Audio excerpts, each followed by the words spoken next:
Assalamualaikum warahmatullahi wabarakatuh. Alhamdulillah alladzi arsala rasulahu bil huda wa dinil haqq liyudhhirahu 'alad din kulli wa kafa billahi shahida. Asyhadu an la ilaha illallah wahdahu la syarika lah wa asyhadu anna Muhammadan abduhu wa rasuluh la nabiyya ba'da. Allahumma sholli wa sallim wa barik ala Muhammadin wa ala alihi wa ashabihi ajma'in, amma ba'du. Qala wa ta'ala fil kitabihil karim, a'udzu billahi minasy syaithanir rajim. Fa amma man a'ta wattaqa wa saddaqa bil husna fasanyassiruhu lil yusra. Wa qala ta'ala fa amma man utiya kitabahu bi yamini fasawfa yuhasabu hisaban yasira. Qala Nabi sallallahu alaihi wasallam, tulisannya cilik-cilik nih. Man yassara musliman yassarallahu fid dunya wal akhirah. Wallahu fi auni abdi maka al abdu fi auni akhi. Al hadis au kama qala. Para jamaah, Bapak Ibu yang dimuliakan oleh Allah, alhamdulillah ini harinya hari Jumat, orang menyebut dengan Sayyidul Ayyam. Banyak fadilah yang diberikan oleh Allah Subhanahu wa taala kepada kita. Dan secara khusus Jumat ini menjadi salah satu nama surat Al-Quran, ya, surat Al-Jum'ah.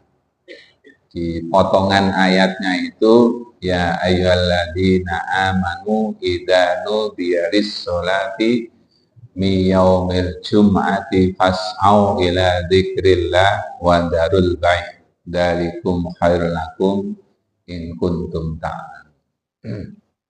Ini pas dipanggil Jumatan, idanu dia maksudnya azan Jum'ah. Fas'au ila dzikrillah, segeralah kita menyauti untuk berzikir kepada Allah. Ini bisa menjadikan, kalau di kajian kitab fikih nih, menjadi kajian kitab fikih, pokoknya nek pas dino Jum'ah wa Jum'atan itu tidak boleh ada transaksi jual beli. Fas'au ila dzikra wa darul bai'. Itu kalau makna sakleknya seperti itu. Karena itu orang-orang dulu termasuk saya masih ngalami di kampung sana, kampung saya sana, liburnya sekolah itu hari Jumat. Kalau kita kan liburnya hari Ahad, biasa umum. Dan kampung pulau mereka itu liburnya hari Jumat. Karena khawatir itu tadi, kena peringatan itu tadi. Idza nudiya lis-sholati min yaumil jum'ah fas'au ila dzikrillah wa dzarul bai' dzalikum khairul lakum in kuntum ta'lamun. Monggo dimanfaatkan betul-betul Jumat ini.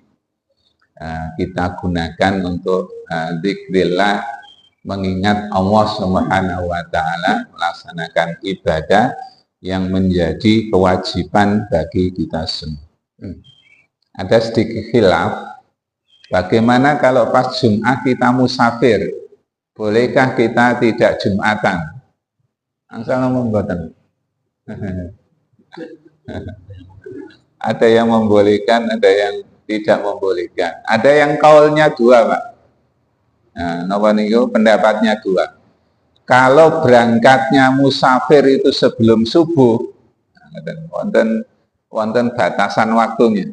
Kalau berangkatnya itu sebelum subuh, maka boleh tidak Jumatan. Tapi kalau berangkatnya ternyata setelah subuh, nah itu masih punya kewajiban untuk melaksanakan sholat Jumatan. Nah, kadang-kadang kan pun mboten usah mikir angel-angel, pokoknya musafir nggih termasuk diberi rukhsah. Hadirin Bapak Ibu yang dirahmati oleh Allah. Sholawat dan salam kita haturkan kepada Nabi kita Muhammad Sallallahu Alaihi Wasallam, Nabi dan Rasul yang menjadi uswah dan qudwah bagi kita semua. Nah, kita warga persyarikatan sudah menyebut diri kita dan organisasi kita Muhammadiyah, maka kita punya kewajiban utama untuk menyontoh uswah dan qudwah Nabi kita Muhammad SAW. Meskipun mungkin memang belum bisa maksimal, belum bisa optimal, tapi yang penting kita sudah berusaha untuk menyontoh suri tauladan dari Nabi kita Muhammad SAW. Sedikit-sedikit mungkin kita bisa menyontoh beliau. Ini judulnya apa nih Pak Ustaz cari? Judulnya diambil dari ayat Al-Quran, surat Al-Mulk ini, ayat 2. A'udzu billahi minasyaitonir rajim. Alladzi khalaqal mauta wal hayata liyabluwakum ayyukum ahsanu amala. Allah zat yang menciptakan mati dan hidup untuk menguji kamu sekalian, mana di antara kamu sekalian yang paling bagus amalnya. Kita semua akan diuji oleh Allah Subhanahu wa taala. Maka judul kajian pada pagi hari ini dibuat singkatan. Singkatannya HAM. Hak asasi manusia, tapi maksudnya bukan hanya niku hidup, M-nya niku mati, A-nya itu ahsanu amalan. Dicocok-cocokaken nih. HAM, hidup dan mati untuk beramal dengan amal yang terbaik. Contohnya nggih balik-balik Jumat nggih. Orang hari Jumat, Jumatan ini kan sampun bagus. Orang hari Jumat, Jumatan, berangkat Jumatan itu bagus. Tapi akan lebih bagus lagi kalau Jumatannya kita menggunakan pakaian yang terbaik yang kita miliki, atau yang baiklah yang kita miliki.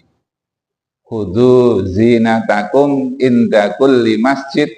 Ambillah pakaian perhiasanmu yang baik ketika berangkat ke masjid. Kita manai lebih khusus lagi kalau hari Jumat.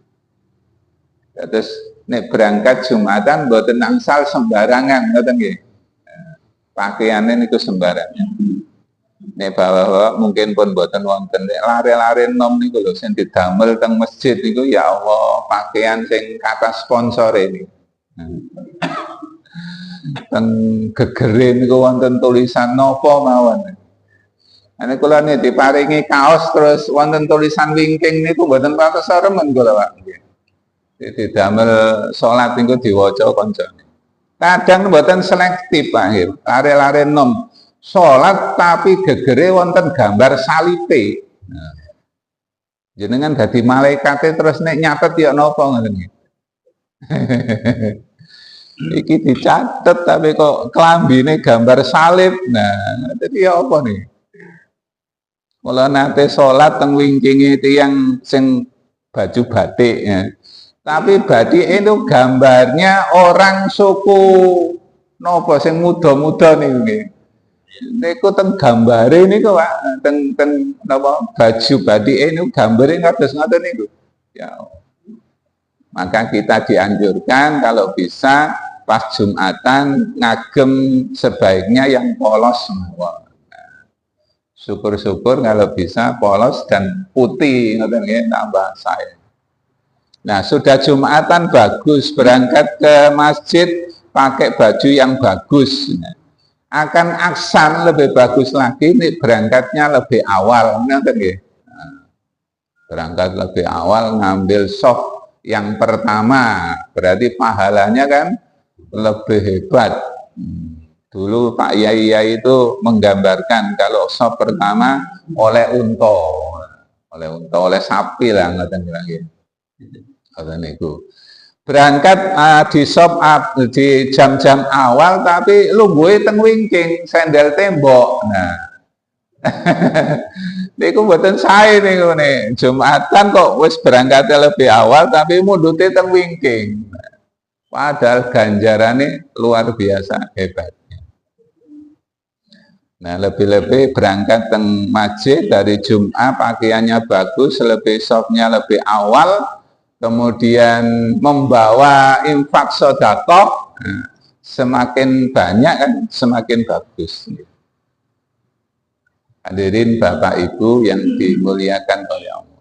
Itulah salah satu bagaimana Allah akan menguji di antara amal kita sekalian supaya kita bisa beramal yang menurut kita lebih baik dari yang biasa-biasa saja. Maos Quran, maos Quran, maca surat Yasin, niku kan pun sae nggih. Wong purun maca ayat Al-Quran kan sudah bagus. Per huruf 10 kebaikan. Akan lebih baik lagi kalau yang dibaca bukan hanya surat Yasin, kan ngoten nggih. Seumpama surat Quran niku iso protes kan surat Yasin niku protes atau koncone surat Yasin kan protes. Lho padha-padha Quran sing diwaca kok surat Yasin tok. Maca Quran surat Yasin sudah bagus, maca Al-Quran bisa menghatamkan Quran lebih bagus lagi. Akan lebih bagus lagi kalau bukan hanya sekedar baca Quran tapi juga memahami kandungan maknanya. Namanya mentadaburi Al-Quran. Tadabbur itu nih di utik-utik, di otak-atik dari susunan bahasa Arabnya itu kan dari kata dubur, Pak. Tadabbur dari kata dubur. Dubur itu kan pintu belakang, gitu. Berarti memahami Al-Quran itu mulai depan sampai belakang. Dipahami, direnungkan maknanya, betul-betul dicermati. Mentadaburi. Karena saking fahamnya mentadaburi Al-Quran, sehingga di dalam kitab-kitab kuno-kuno dulu, kitab kuning itu, misalnya di kitab Minhajul Muslim, akan lebih baik lagi kalau ngaji kita kemudian karena paham artinya menangis. Menangis. Apalagi kalau ketemu ayat-ayat yang memperingatkan kepada kita, kita bisa menangisi diri kita sendiri. Sampun sering nggih, maos Quran terus nangis ngoten nggih. Saya pernah ikut sholat Qiyamul Lail pas ada diklat training di Ketintang Madia, Surabaya. Sholatnya model kita mungkin ya, jam 1:30 malam di masjid perumahan situ. Sing ngimami cek enaknya, Pak, bagusnya, suaranya itu luar biasa bagusnya. Dan yang dibaca bukan juz amma, tapi dipilihi ayat-ayat yang mungkin oleh beliau itu betul-betul bisa diresapi. Jadi mulai rekaat pertama sampai rekaat 11, imamin itu nangis terus, Pak. Imami sholat malam ini. Nah, kula niki ra digembeng, Pak, nih wonten tiyang nangis ngoten nggih gampang ketularan. Jadi sholat terawihnya itu mulai rakaat pertama sampai rakaat terakhir nangis terus. Itu kalau betul-betul bisa meresapi, Masya Allah, luar biasa. Nah, akan lebih baik lagi ketika sudah mentadaburi Al-Quran, mengerti, memahami kandungannya, kemudian diamalkan, dijadikan Al-Quran itu sebagai akhlak kita, maka itu akan lebih menjadi aksanu amalan, menjadi amal yang terbaik. Hadirin ibu-ibu, ada ibunya ya, bapak-bapak saja, ada ibunya. Alhamdulillah.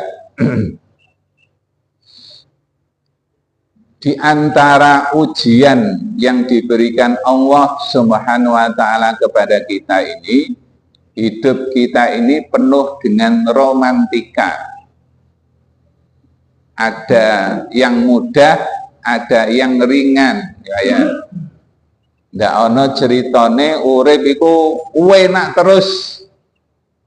Pasti suatu saat akan diuji oleh Allah dengan sesuatu yang tidak enak.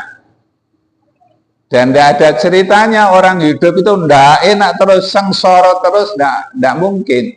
Pasti ada bagusnya juga, enaknya juga. Maka kalau kita sering-sering baca surat Alam Nasrah, surat Al-Insyirah ini, inna ma'al usri yusra, bahwa hidup kita ini ada baik dan tidak baiknya, enak dan tidak enaknya.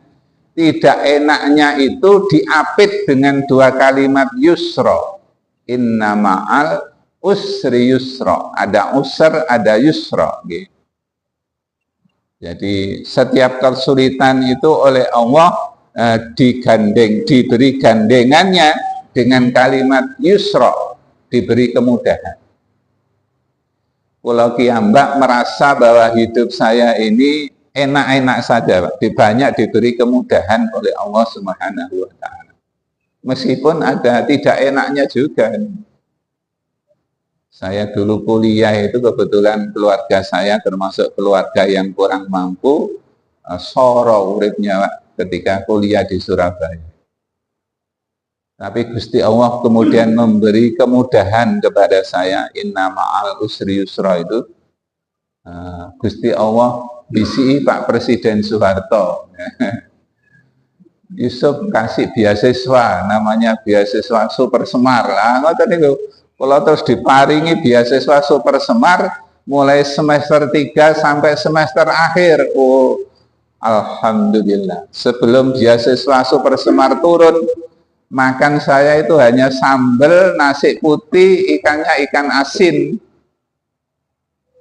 Kalau bahasa Jawane kepingin tombo amis, Pak, ndak makan ikan tapi langsung beli pisang goreng. Jadi makannya itu nasi, sambal sama pisang goreng.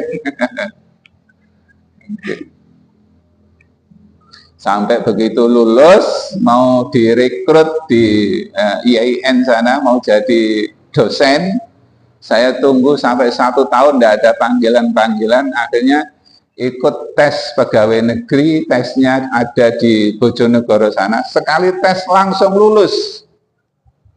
Dan alhamdulillah berkah ya. Orang-orang atau teman-teman yang tesnya itu dekat dengan tempat duduk saya, ketularan, Pak. Ada 10 teman itu lulus semua, Pak, dengan nilai yang sangat bagus sekali.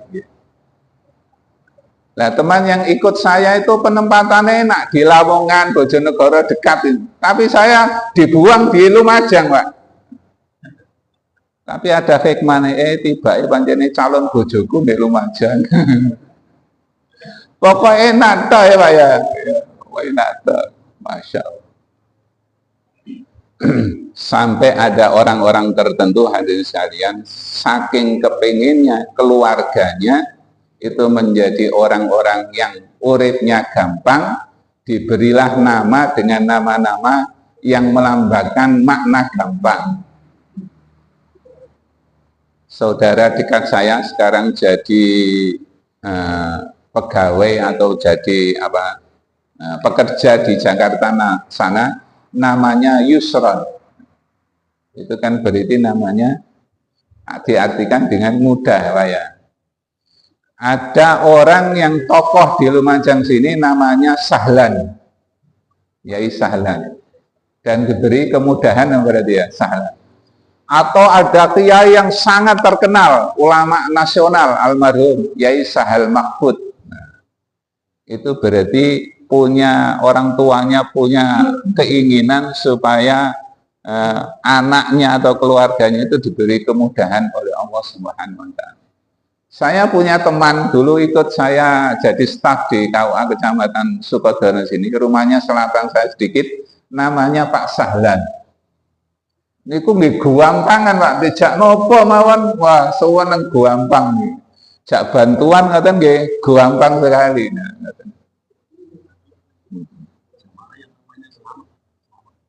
tapi tidak ada sahlannya Pak, tidak ada yusrannya. Mek selamat toh.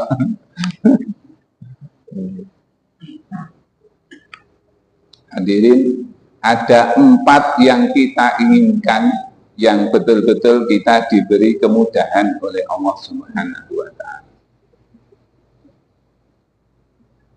Masih boten sampai jam 6 lah boten napa-napa. Sajane pas surup ngoten pun mantun. Pertama adalah kita mohon kepada Allah supaya diberi kemudahan dalam urusan hidup kita ini sebelum kematian datang. Nah, sampai kita diajari dengan doa supaya diberi kemudahan.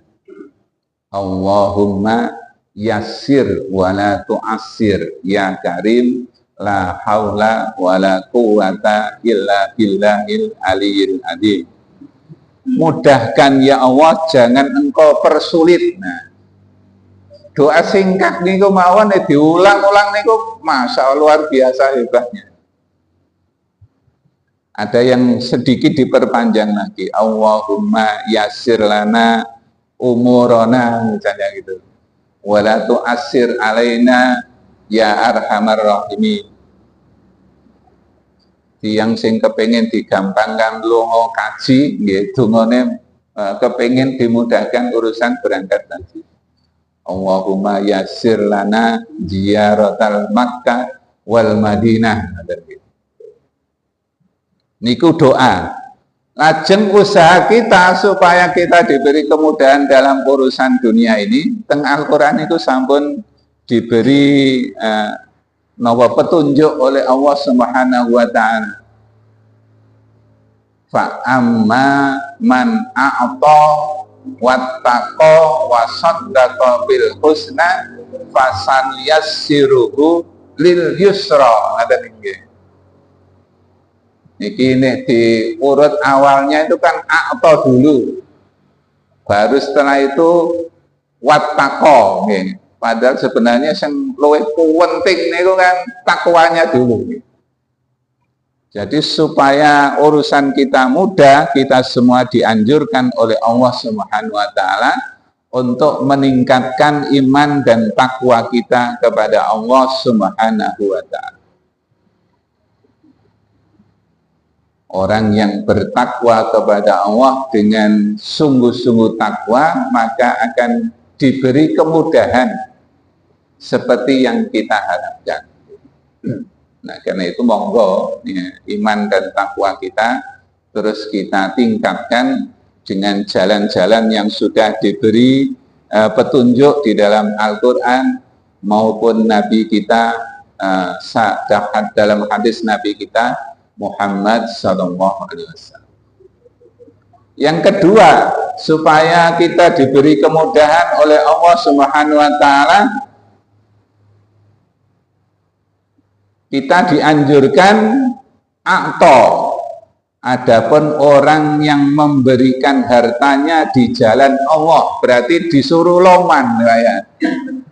Disuruh menjadi orang yang dermawan sesuai dengan kemampuan kita masing-masing. Tapi kalau nyontoh salafus soleh, menyontoh sahabat-sahabat Kanjeng Nabi, lomannya ini buatan ukuran, Pak. Lomannya itu buatan ukuran. Sahabat Nabi sing sugih ini Abdurrahman bin Auf, sugihnya luar biasa hadirin sekalian. niku nek maringi sedekah niku boten napa nek dihitung secara logika ngoten kan boten masuk logika saking katanya, saking banyaknya. Bisa sampai 100 unta dengan perbekalan yang ada di dalam unta, di atas unta itu. Unta niku kinten-kinten setunggal pinten lagi. Limusin ngoten pinten ngene limusin. Wonten 50 juta. Nek 50 ping 100 ketemu pinten, Bung? Miliar berarti nggih.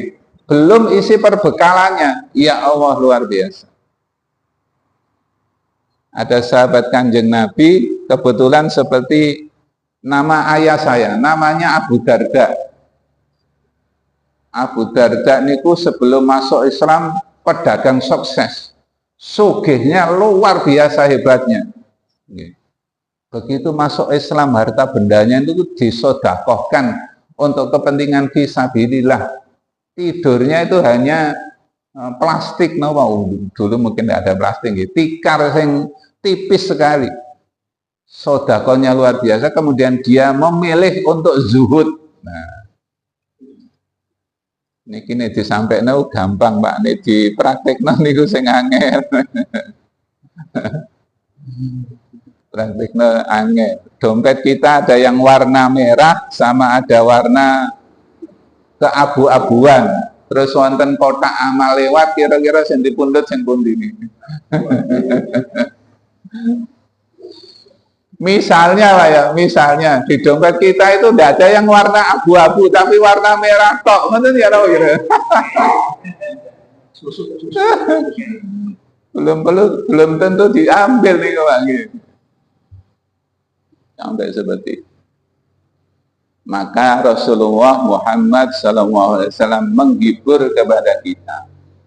Siapa yang betul-betul bisa mengamalkan untuk bisa menjadi orang yang dermawan, itu hubungan dengan Allah sangat dekat sekali, dan janji Allah mendapatkan surganya sebagai balasan. Dengan sesama manusia juga insya Allah dekatnya. Wong nek sing sering memberikan harta bendanya jadi orang dermawan, insya Allah sing nyedek kakak lagi. Wonten sing beto proposal, wonten sing badhe beto kalender. Nah niku akan diberi kemudahan oleh Allah Subhanahu wa taala. Ditambah satu lagi, wasaddaqa bil husna, dan mereka membenarkan adanya pahala yang terbaik, yakni surga. Bayangkan kalau surga itu kan perlu disiapkan dengan bekal yang terbaik di atas dunia ini. Kalau tidak persiapan yang baik, masuk surga binjing itu kalau jenengan menyesal. Semua manusia besok di akhirat itu pasti akan menyesal.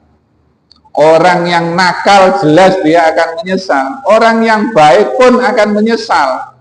Kenapa kok menyesal? Setelah tahu ternyata di surga itu balasannya Masya Allah luar biasa hebatnya. Sampai kemudian dia mengatakan, nek warung ini yo enak urip malih teng donya, terus beramal yang sebanyak-banyaknya supaya pahalanya menjadi pahala yang sangat istimewa. Nah, monggo hadirin sekalian, iman takwa kita tingkatkan menjadi orang yang dermawan sesuai dengan kemampuan kita masing-masing. Tapi kalau mau menyontoh para salafus soleh, para sahabat-sahabat Kanjeng Nabi, tambah akan luar biasa hebatnya. Masjid napa asmane Pak Satria? Mboten, sing badhe dibangun At-Taqwa nggih. Niku kan nggih butuh uluran tangan kita. Saya kemarin dari KUA nginceng di situ, alhamdulillah sudah mau jadi. Cor-corannya sudah sampai atas nggih. Poso insyaallah damel niku damel nggih. Alhamdulillah.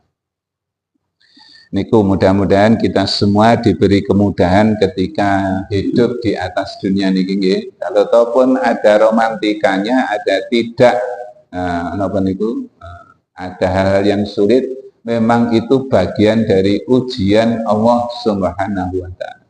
Sering-sering maos surat Al-Insyirah, inna ma'al usri yusra. Tapi wonten lho Pak, orang yang hidupnya serba susah mawon. Nggih wonten nggih. Ujiannya itu memang luar biasa hebatnya. Usaha nggak pernah sukses, Pak. Usaha nggak pernah sukses. Utangnya tambah kata. Yang kedua, yang kita dambakan dari Allah Subhanahu wa taala memberi kita kemudahan ketika mengakhiri hidup. Ketika mengakhiri hidup. Kita diberi kemudahan oleh Allah Subhanahu wa taala. Terutama pada saat sakaratul maut. Maka kita diajari oleh Allah Subhanahu oleh Nabi kita Muhammad sallallahu alaihi wasallam doa dengan doa salamat, salah satunya adalah Allahumma hawwin alaina fi sakaratil maut. Mudahkan ya Allah pada saat menjalani sakaratul maut. Saya punya cerita dari keluarga saya pribadi, Pak. Ini sederhana tapi menjadi sebuah hikmah yang luar biasa. Pak D saya mau meninggal dunia, sudah sangat kritis, ditunggu mulai malam sampai subuh, itu enggak meninggal. Akhirnya keluarga ada yang memberanikan diri, tanya ke Bude, Bude, riyen jenengan nikah niku mas kawine kali Pak D dibayar napa mboten? Oh iya, diutang dhisik. Diutang, mas kawinnya itu diutang belum dibayar oleh Pak D. Niku lho sakaratul mautnya itu sulit, Pak. Akhirnya Bude ditanya, Bude nyuwun mas kawin pinten? Nah, karena tidak memberatkan waktu itu mungkin 5 sampai 10 ribu sebagai pengganti mas kawin dari Pak D yang belum dibayar nih. Akhirnya tangannya Pak D sama Bude disalamkan, dikasih uang 5 sampai 10 ribu, salaman ini sebagai pengganti mas kawinnya. Alhamdulillah diberi kemudahan oleh Allah, mengakhiri hidupnya, sakaratul mautnya bisa teratasi dan meninggal dalam keadaan husnul khotimah. Nah niki ngapunten nggih. Tanggungan hutang piutang niku nek mboten diselesaikan kadang-kadang bisa menjadi masakoh, bisa menjadi jalan yang tidak menggampangkan urusan sakaratul maut. Nah, menurut saya kalau bisa utang piutang itu kan tidak apa-apa gitu. Nabi Muhammad mawon insya Allah riwayatnya pernah hutang.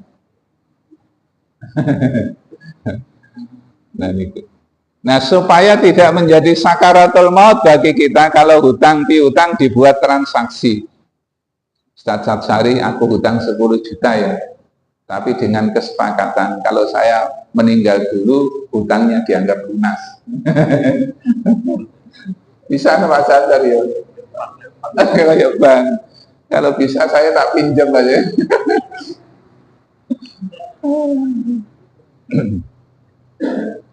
Ini ada satu lagi Pak, cerita teman.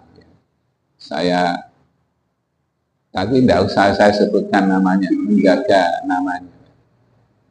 Mau meninggal dunia sampai dibawa ke Dr. Sutomo, rumah sakit Dr. Sutomo. Dicari penyakitnya itu misterius penyakitnya. Tapi lesannya, yang keluar dari lesannya itu satu kalimat saja. Dan menjadikan penasaran. Nah, menurut jenengan kalimatnya apa yang keluar dari lesannya? Menurut jenengan. Yang disebut itu satu kalimat, diulang-ulang Pak. Dan kalimat itu misterius ya. Kenapa kira-kira Pak? Yang disebut itu adalah kalimat kuitansi. Kuitansi. Ngoten tok wae. Lesannya itu menyebut kalimat kuitansi. Dibawa pulang dari Dr. Sutomo ke rumahnya, saya sempat melihat ya, besok. Akhirnya istrinya menyampaikan kepada saya, Pak Yusuf, ini kenapa Yusuf ya? Kalimatnya yang keluar itu kok kuitansi saja. Nah, akhirnya saya memberanikan diri. Gini aja Bu, saya tak matur pimpinan. Saya tak minta diikhlaskan kalau ada hubungannya dengan soal keuangan. Nah, akhirnya saya matur kepada pimpinan, dan pimpinan Masya Allah luar biasa sambutannya. Ya sudah Pak Yusuf, tanggungannya berapa saja dianggap selesai. Saya balik lagi ke rumahnya sana menyampaikan, begitu sudah dinyatakan seperti itu, alhamdulillah kalimat kuitansinya itu sudah tidak ada, Pak. Diganti dengan kalimat tahlil la ilaha illallah, meninggal dunia dalam keadaan husnul khatimah. Saya kemudian diutus oleh pimpinan untuk datang ke kantornya. Begitu mejanya saya buka, di lacinya baunya bau kapur barus, dan ternyata tumpuan kuitansi di situ banyak, belum di SPJ-kan. Nah, niki sing bagian bendara, hati-hati nih numpuk kuitansi. Insyaallah Muhammadiyah saya sedaya. Jadi supaya hadirin sekalian, hisab kita ini mudah, kok hisab sakaratul maut kita mudah, hal-hal yang bisa mengganggu itu hendaknya kita hindari. Allahumma inna nas'aluka salamatan fid din wa afiyatan fil jasad wa ziyadatan fil ilmi wa barakatan fil rizqi wa taubatan qabla al-maut wa maghfiratan ba'dal maut. Allahumma hawwin alaina fi sakaratil maut wa najatan minan nar wal afwa ba'dal hisab. Hadirin, ada cerita satu lagi. Saya diberi cerita saudaranya istri di Lumajang sini. Ada orang itu pekerjaannya nganakno duit. Jadi bang jeguk bang titil. Duitnya wakil sampai menjelang meninggal dunia. Ketika menjelang meninggal dunia itu ditalkin, diajak membaca kalimat la ilaha illallah. Ayo Mbah atau D, nyebut kalimat la ilaha illallah. Kira-kira apa yang dilakukan oleh yang ditalkin ini, Pak? Dia hanya ngangkat tangannya ke kanan dan ke kiri, Pak. Duitku nduk kono jupukno, duitku nduk kono jupukno, duitku nduk kono jupuk. So, ngeri. Itu cerita faktual yang ada di Lumajang sini, diceritakan oleh keluarga istri saya. Jadi untuk menghadapi sakaratul maut itu memang tidak mudah. Kalau membaca kitab Sirah Nabawi di bagian akhir saat-saat meninggalnya Rasulullah Muhammad SAW, tanda-tanda kita menjadi orang baik atau tidak baik itu salah satunya kalau malaikat datang ke rumah kita uruk salam. Kanjeng Nabi itu ketika mau dicabut nyawanya oleh malaikat Israel, Kanjeng Nabi menyerupai orang Arab, malaikatnya menyerupai orang Arab dan uruk salam. Uruk salam pertama, Assalamualaikum, dijawab oleh Ibunda Aisyah, tapi tidak dipersilakan masuk. Karena Kanjeng Nabi kan kalau dibaca di Sirah Nabawi itu panasnya luar biasa menjelang meninggal. Uruk salam yang kedua tetap oleh Ibunda Aisyah tidak dipersilakan masuk. Sampai salam ketiga, akhirnya Nabi tanya kepada Aisyah, siapa gerangan yang urut salam? Padahal Kanjeng Nabi sebenarnya kan sudah tahu ya, ada orang laki-laki ini Nabi urut salam mau masuk, dia dipersilahkan. Sebenarnya dia bukan orang biasa, tapi malaikat pencabut nyawa. Semua bojone kita yang diberitahu seperti itu, napa mboten geblak. Nah, konon menurut cerita-cerita, orang kalau akan mati dalam keadaan husnul khotimah itu, malaikat datang ke rumah kita juga urut salam. Tapi yang mendengar urut salam itu hanya orang yang akan meninggal, yang tidak meninggal tidak akan dengar urut salam. Jadi nanti malam kok ada assalamualaikum. Jenengan tanya tentang bojone jenengan, dik sampean krungu ana urut salam. Krungu Mas, ya, berarti manusia biasa. Tapi tanya, dik sampean krungu wong urut salam. Enggak Mas, oh berarti calon. Tapi calonnya sae karena malaikatnya urut salam. Nah, Kanjeng Nabi waktu mau dicabut nyawa itu malaikatnya sangat sopan sekali. Wong niki khairul anam, sebaik-baik manusia. Maka malaikat Israel menyampaikan, ya Nabi, ya Rasulullah, saya diutus oleh Allah untuk mencabut nyawa engkau. Tapi kalau engkau mau, saya laksanakan. Kalau engkau tidak mau, saya balik lagi kepada Allah Subhanahu wa Ta'ala. Ini bedanya nyabut Nabi Muhammad kali nyabut Muhammad biasa. Nek nyabut Nabi Muhammad itu saya ditarik riyen, Pak. Ditanya dulu, siap dicabut nyawanya napa mboten? Nanti mencabut namanya misalnya Muhammad Yusuf Wibisono, nggih mboten usah ditarik, Pak. Langsung tandangi. Langsung ditandangi. Nah, hadirin sekalian, mudah-mudahan nanti kalau sudah waktunya malaikat datang ke rumah kita itu dengan urut salam. Kalau yang mau meninggal dunia itu akan mati dalam keadaan su'ul khotimah, malaikatnya datang wajahnya sangat bengis sekali, Pak. Wajah bengis, wajah pendendam, pemarah, sambil membawa palu godam. Bayangkan. Jadi waktu mencabut bukan hanya sekedar dicabut, Pak, tapi punggungnya sama dadanya digodam sama malaikat itu. Akhriju anfusakum, keluar roh kamu sekalian. Maka kalau ada cerita-cerita orang yang nunggu mati, orang yang su'ul khotimah itu sampai gelebakan, ngoten niku, Pak. Saya punya teman namanya Pak Agus Solik. Pak Agus Solik. Dulu kepala KUA, pernah dinas di Tempur Sari.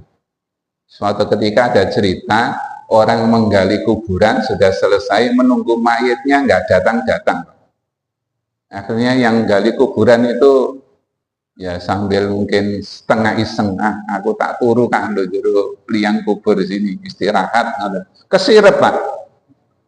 Nah, ketika kesirep tiba-tiba datanglah makhluk yang badannya besar membawa palu godam, Pak. Mboten usah dipukul, Pak, me digeser ngeten tok niku langsung semaput, Pak. Saking gedenya palu godam. Mbok semapute pirang dina ngoten niku ya. Niku nek dipukul nang temenan terus ya nopo. Jadi sering-sering maos niku wae. Allahumma inna nas'aluka salamatan fid din wa afiyatan fil jasad dan seterusnya. Yang ketiga, hadirin sekalian, yang kita harapkan diberi kemudahan oleh Allah Subhanahu wa Ta'ala adalah kemudahan pada saat hisab. Ayatnya tadi kita baca lagi. Fa'amma man utiya kitabahu biyamini fasaufa yuhasabu hisaban yasira. Fasaufa, maka akan yuhasabu dihisab hisaban dengan hisab yasiro yang mudah. Dan itu menjadi harapan kita semua ketika dihisab oleh Allah di hari yaumul hisab, kita diberi kemudahan oleh Allah Subhanahu wa ta'ala. Kata kuncinya 3 menurut saya. Pertama, supaya hisab kita ini mudah besok di akhirat, andalannya adalah sholat. Awalu ma yuhasabu yaumal qiyamah as-sholat. Pertama kali yang akan dihisab oleh Allah adalah sholat.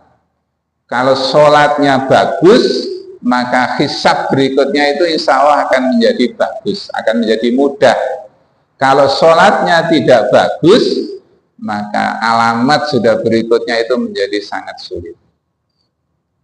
Remene kita ikut Muhammadiyah itu kan nek sholat itu ditoto temenan, Pak. Softnya ditoto, ngoten nggih. Imame nek badhe sholat noleh ke belakang dulu, dilihat kanan kiri, terus dikomando sawu suku fakum dan seterusnya. Wonten derek-derek kita nek dadi imam mboten peduli teng wingkinge niku nggih. Langsung Allahu Akbar, salate jamaah benggang-benggang mboten karuan, sop satu belum tuntas niku pun damel sop piyambak teng wingking. Nah niku mboten sae. Bacaannya nggih sedemikian, usahakan bisa tartil. Itu bagus. Tumak ninanya, rukuknya, sujudnya diatur sedemikian rupa. Nah itu akan menjadi penyelamat kita pada saat yaumul hisab.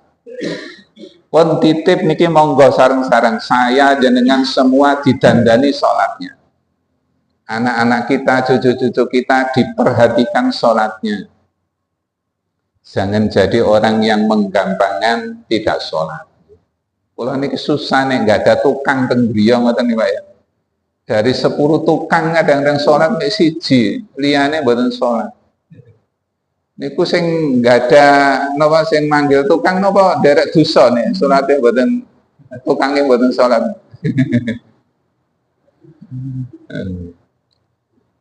Kata kunci yang kedua supaya besok di akhirat itu dimudahkan hisab kita adalah tergantung pada jumlah harta benda kita. Nek sugih ngoten niku hisabnya lama sekali. Tadi kita sebut namanya Abdurrahman bin Auf. Itu sebelum mati sudah diberitahu oleh Nabi kita Muhammad SAW, Abdurrahman bin Auf itu besok di akhirat akan masuk surga, tapi proses hisabnya lama sekali saking akhirnya duwike. Nah Kanjeng Nabi itu aslinya kan sugih Pak ya. Tapi pada akhir hayatnya, harta yang ditinggal oleh Kanjeng Nabi insya Allah hanya sekitar 10 dirham saja. Dan ada doa Kanjeng Nabi yang saya sendiri belum berani melafazkan. Nah itu Pak. Nabi itu minta kepada Allah supaya dihidupkan dalam keadaan miskin. Mati dalam keadaan miskin. Dan betul pada saat meninggal dunia, Kanjeng Nabi itu harta bendanya tinggal sekitar 10 dirham dan itu memerintahkan pada detik-detik akhir hidupnya memerintahkan kepada Ibunda Aisyah 10 dirham itu supaya disedekahkan semua. Kanjeng Nabi tidak meninggalkan warisan harta benda, tapi Kanjeng Nabi meninggalkan warisan ilmu. Nek kula jenengan ditari milih dadi wong sugih napa dadi wong miskin. Kalau milih tengah-tengah mawon, dadi wong sing cukup. Wong cukup niku kan enak nggih, dadi tumbas kendaraan nggih duwe cukup. Dadi ndamel griya malih nggih cukup. Lah cocok niku Pak. Maksud kula mau nggih badhe mau ngerungi niku kali nglirik ngidul titik kan.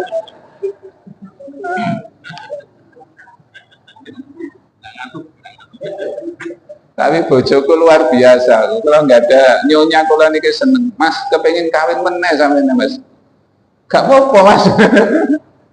Iki nek malaikat lewat iki bahaya iki. wis pangsion ngeten wis gak terlalu semangat gitu. Jadi orang yang cukup saja, dan doanya kita kepada Allah itu kan semangatnya luar biasa. Allahumma inna nas'aluka Allahumma inna nas'aluka ilman nafi'a nafas warizqan wasi'a halalan thayyiban mubarakan. Semangatnya luar biasa, kepengen mendapatkan harta yang sebanyak-banyaknya. Padahal yang penting cukup mawon. Nah, kata kunci yang ketiga ini sekalian, supaya besok dimudahkan oleh Allah pada yaumul hisab. Hadis yang tadi kita baca, ini hadisnya panjang sekali. Saya pungkas di tengah-tengahnya saja. Wa man yassara ala muksirin yassarallahu alaihi fid dunya wal akhirah. Barang siapa mempermudah urusan saudaranya muslim, maka dia akan dipermudah urusannya baik di dunia maupun di akhirat. Ya jadi Pak Sahlan niku wau Pak nggih. Bantu konco niku gampang. Nah itu besok di akhirat akan digampangkan oleh Allah Subhanahu wa taala, termasuk dalam hisabnya itu dari yaumul hisabnya pada yaumul hisab. Ada terusannya ini lagi. Tapi ini ada peringatan. Wa man sattara musliman sattarallahu fid dunya wal akhirah. Wong sing ngangel-ngangel urusan sesama saudara muslimnya besok akan dipersulit oleh Allah Subhanahu wa taala di dunia maupun di akhirat. Sekarang ini alhamdulillah pemerintahnya itu eranya pun era baru. Kalau dulu selama masih bisa dipersulit, nah, kenapa harus dipermudah? Nah, kalau sekarang kan enggak. Pelayanannya namanya pelayanan prima kan ngaten nggih. Tapi kadang-kadang saya wonten sisa-sisa zaman penjajahan dulu. Jadi ngurusi urusan orang sesama muslim itu masih sangat dipersulit. Padahal itu yang akan memudahkan kita. Wow fi auni abdi maka na abdu fi auni akhi. Allah akan memberikan pertolongan kepada seorang hamba selama hamba itu suka menolong kepada sesama saudara. Nah yang terakhir hadis sekalian, yang kita harapkan adalah diberi kemudahan untuk masuk dalam surganya Allah Subhanahu wa ta'ala. Insya Allah masuk surganya Allah itu aslinya gampang, ya. Aslinya gampang. Kalau tahu kuncinya itu masuk surga itu gampang. Dan surga itu kan luasnya itu sangat luas sekali, ya. Seluas langit tumpuk pitu ditambah dengan seluas bumi, pasti semua manusia di atas dunia ini pasti masuk semua ke dalam surga seandainya mau, gitu kan. Surat Nawan itu Ali Imran